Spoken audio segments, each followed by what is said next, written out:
Hi friends, ഈ കാണുന്നതാണ് കാച്ചിൽ. ഇത് നമ്മൾ വിത്തിനായിട്ട് മാറ്റി വെച്ചിരുന്ന കുറച്ച് കാച്ചിലാണ്. ഇപ്പം വളമൊക്കെ വന്ന സ്ഥിതിക്ക് നമ്മൾ ഇനി ഇതിനെ നട്ട് അടുത്ത ഒരു ഭാവി തലമുറയിലേക്ക് ഇതിനെ കൊണ്ടുപോകാനുള്ള പ്ലാനിൽ ഇരിക്കുവാണ്.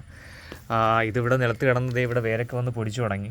അതുപോലെ തന്നെ ഇവിടെ എല്ലാം പുതിയ ഇതിൻ്റെ നാമ്പുകളൊക്കെ വന്ന് പൊടിച്ചേക്കുന്ന അവസ്ഥയിലാണ്. ഇതുമെല്ലാം അങ്ങനെ തന്നെ നിൽക്കുവാണ്. ഈ നാമ്പുകളൊക്കെ പുതുതായിട്ട് വന്നതാണ്.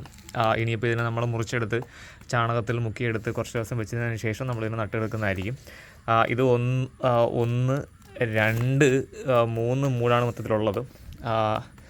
നമ്മൾ ബാക്കിയെല്ലാം നമ്മൾ കുറച്ച് വേവിച്ച് കഴിച്ചു, കുറച്ച് കൊടുത്തു, കുറച്ച് ആൾക്കാർക്ക് നമ്മളെല്ലാം കൊടുത്തു. അങ്ങനെ ഇരിക്കുന്ന സമയത്താണ് നമ്മൾ ഈ ബാക്കി 3 നമ്മൾ വിത്തിനായിട്ട് മാറ്റി വെച്ചേക്കുന്നത്.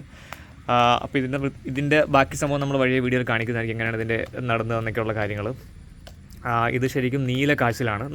നല്ല ടേസ്റ്റാണ്. ഈ സാധനം നല്ല ടേസ്റ്റായിട്ടുള്ള കാച്ചിലാണിത്. ഇത് ഒരു മൂട് കാച്ചിൽ ഓൾമോസ്റ്റ് ഒരു 5-6 കിലോയ്ക്ക് മുകളിൽ, 5-6 അതിൽ കൂടുതലുണ്ടാവും. എനിക്കിത് ഒറ്റയ്ക്ക് എടുത്ത് പൊക്കാൻ പറ്റാത്ത അവസ്ഥയാണ്. ഇതെല്ലാം നല്ല ഹെവി വെയിറ്റുള്ള കാച്ചിലുകളാണ് ഇരിക്കുന്നത്. ഓക്കെ, പിന്നെ ഇങ്ങോട്ട് വരുമ്പോൾ ഇവിടെ നമ്മുടെ തടിയങ്കായെല്ലാം നമ്മൾ പളർത്തി വിട്ടിട്ടുണ്ട്. അതൊരു മാവിൻ്റെ ചോട്ടിൽ കിടക്കുന്നതാണ്.